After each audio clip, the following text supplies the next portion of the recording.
네, 안녕하십니까. 2021년 3월 3일 이정훈입니다. 점점 대한민국 정치가 재미가 없어지고 좀 흥분하게 만듭니다. 기자가 흥분하면 좋은 현상이 아닌데, 오늘의 제목은 대한민국이 애니미, 적인 정권, 피하 구분은 국가대전략의 출발점인데입니다. 이런 속담이 있죠. 개똥밭에 굴러도 이승이 낫다. 그 죽는 것보다는 사는 게 낫다는 거죠. 비굴하게 허접할지언정 살아있는 게 중요하다는 거죠. 사람이나 국가에게 가장 중요한 건 생존입니다. 생존을 위해서는 여러 가지 조건이 필요합니다. 먹을 것도 있어야 되고 조건이 많죠. 근데 그런 것들이 갖춰졌다고 하게 되면 가장 중요한 거는 누가 적이고 누가 친구인지를 아는 겁니다.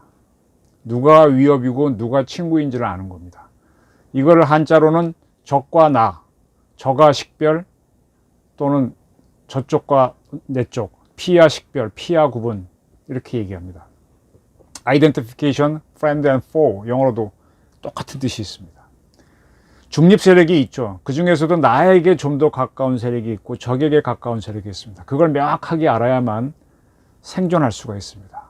저도 군대 갔을 때나 학교 생활할 때 제가 키가 커서 덩치들하고 같이 지냈는데 주먹질하고 사는 세계상에서 살려면은 누구랑 친구를 하고 누구랑 거리를 둘지를 빨리 판단해야 되지 않습니까? 그래서 근데 이 친구하고는 조건상으로 한편이 될 수밖에 없는데 서로 마음에 안 맞아서 감정 싸움이 일어날 수 있어요. 그렇다고 해서 내가 구조적으로 나에게 적군이 될 수 있는 세력한테 붙어버린다 그러면은 나는 소멸이 됩니다. 그리고 이 아군끼리 내분이 너무 극대화돼서 내분이 극대화되면 나라는 망하는 경우가 태반입니다. 고구려가 750년을 유지했는데 마지막에 연개소문의 아들끼리 대판 싸움이 벌어집니다. 형이 도망가고 동생이 대망리지가 되고 이게 서로 간에 원수가 되니까 도망간 그 형이 당나라에 투항하니까 당나라에서 벼슬을 주지 않습니까? 이게 완전히 이 피해가 헷갈려 버린 거죠. 그런 상태에서 중신성이 또 배신을 해서 성문을 열어줌으로 해서 평양이 함락됩니다. 피하 구분을 잘못하게 되면 아군끼리 서로 밉다고 피하 구분을 잘못하게 되면 나라는 망합니다. 3월 3일 정세균 국무총리가 페이스북에 이런 글을 썼습니다. 윤석열 검찰총장은 자중해야 합니다. 검찰총장 자리가 검찰만을 위한 직분이 아닙니다. 윤 총장은 왜 국민이 그토록 검찰개혁을 열망하는지 자성해야 합니다. 어쩌고저쩌고 쭉 나가는 글입니다. 언론에 다 보도가 됐죠. 요지만 읽으면은 엄정한 법 집행은 검찰 스스로에게도 공평히 적용돼야 합니다. 국민을 선동하는 윤석열 총장의 발언과 행태에 대해 행정부를 통할하는 총리로서 매우 유감스럽습니다. 제 눈에 든 들보는 왜 보지 못합니까? 직을 건다는 말은 무책임한 국민 선동입니다. 직을 내려놓고 당당하게 처신해야 합니다. 저는 이 상황을 엄중하게 주시할 것입니다. 네, 문장을 읽어보게 되면은 이거는 총리께서 쓴 게 아니고 누군가가 아주 따듬어준 문장이죠. 감정을 감추려고 했고 반복해서 이제 의사전달을 하려고 한 겁니다. 도대체 중수청 신설하는 문제, 네, 거기에 대해 반대할 수도 있죠, 공무원이. 아니, 우리 정세균 총리 국무총리지 아닙니까? 국무총리 등이 이제 들어가게 되면은 국무회의를 하게 되는데 그 국무위원들은 자기의 전문 분야를 떠나서 모든 국정을 자유롭게 다 논의하지 않습니까? 네? 그런 걸 하는 게 국무총리라는 사람인데 어떻게 다른 목소리가 못 나오게 합니까? 장관이 아니라서 국무위원이 아닌 사람이 반대한다고 해서 허이구.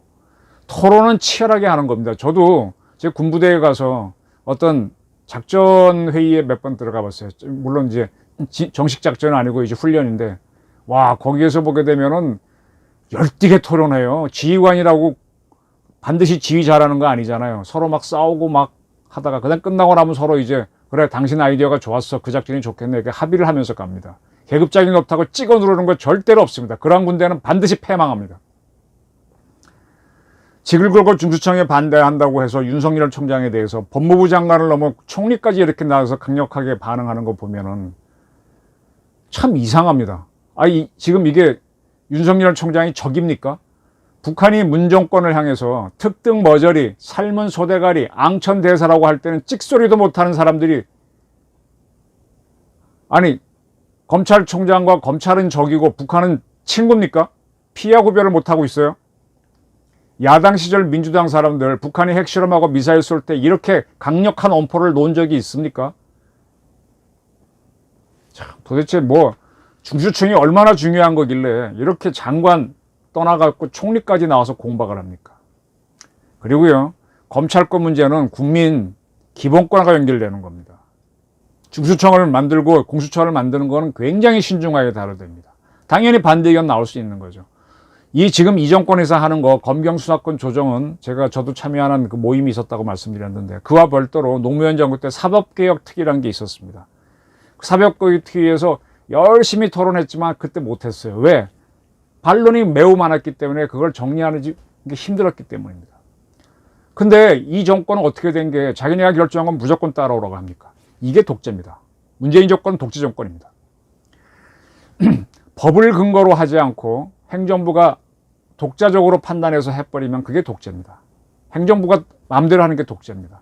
행정부가 마음대로 못하기 위해서 입법부가 법을 만들어서 법대로 해라 그러고, 그 법이 아리까리하게 되면 사법부가 판단을 해줍니다.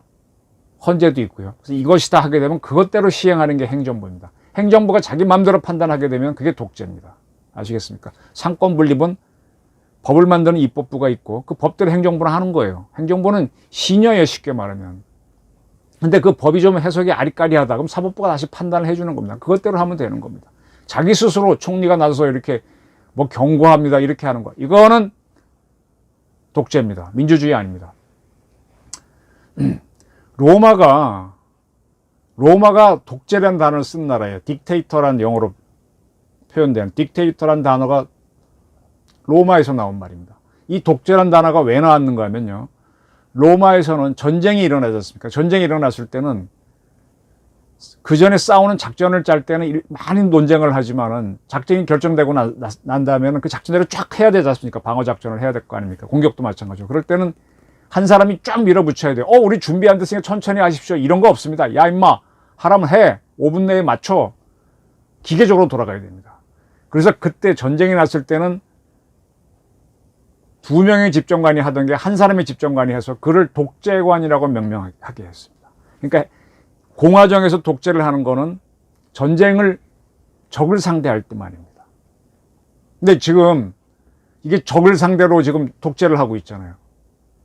검찰을 상대로, 윤석열을 상대로. 이게 독재죠. 그러니까 윤석열이, 검찰이 적이란 얘기 아닙니까? 이문정 검사에게 서울지검 검사를 겸하게 하는 거를 법무부 장관이 해야 된다라고 주장하는 이 우스꽝스러운 걸, 이게 행정부 자기 마음대로 결정하는 거예요. 과거 전례가 다 있는데. 에? 언제 법무부 장관이 했어요? 이런 게 독재입니다. 왜 이렇게 하느냐? 만약에 자기 정권이 붕괴돼 갖고 적폐로 몰리면은 당하겠죠. 그걸 막기 위한 어거지로 보입니다. 그러나 이렇게 신속한 대응은 행정부에서는 대통령이 나서 갖고 적인 북한에게 해야 됩니다. 북한을 상대로는 독재를 해도 돼요. 특등 머저리 소리 듣고 삶은 소다가리 듣고 있는데 이인영 장관이 북한 지원을 주장하니까 이게 웃기는 거죠. 독재를 해야 될 대상과 독재를 하지 마야 할 대상을 헷갈리고 있는 게 문정권입니다. 민주주의와 공화정을 할 의사가 없는 정권. 따라서 이럴 때는 국민저항권을 쓰셔야 됩니다. 피해를 식별하지 못하는 정권입니다. 그리고 그 끝은 그 정권의 자멸뿐만 아니라 우리 국가의 붕괴로도 갈 수가 있습니다. 재난지원금을 쓰겠죠. 그러나 그 약발도 한계가 있을 겁니다. 그러나 이런 그래서 바로 나치가 권력을 잡았을 때 국민을 적으로 하는 나치 정권에 대해서 저항을 하지 않았어요. 그래서 전쟁까지 갔다가 나라가 망했지 않습니까? 그리고 나서 집어넣은 게 지금 헌법에 집어넣은 게 국민저항권입니다. 국민을 상대로 이렇게 독재를 하는 정권에 대해서는 국민저항권을 쓸 의사를 가지고 행동하셔야 됩니다. 가만히 있으면 누구도 지켜주지 않습니다. 이걸 결심하지 못하는 국민이 어려서면 답이 없지요. 재난지원금 받고 떨어져 있겠다. 그러면 다시 우리는 북한 같은 나라로 가야 되는 겁니다. 다시 한번 제가 정리되지만 총리가 나서서 이런 식으로 경고를 하고 피아를 구분하지 못하는 행정 독재를 하는 것은 참으로 민주주의에 대한 심각한 도전이라는 걸 제가 거듭해서 말씀드리는 바입니다. 감사합니다.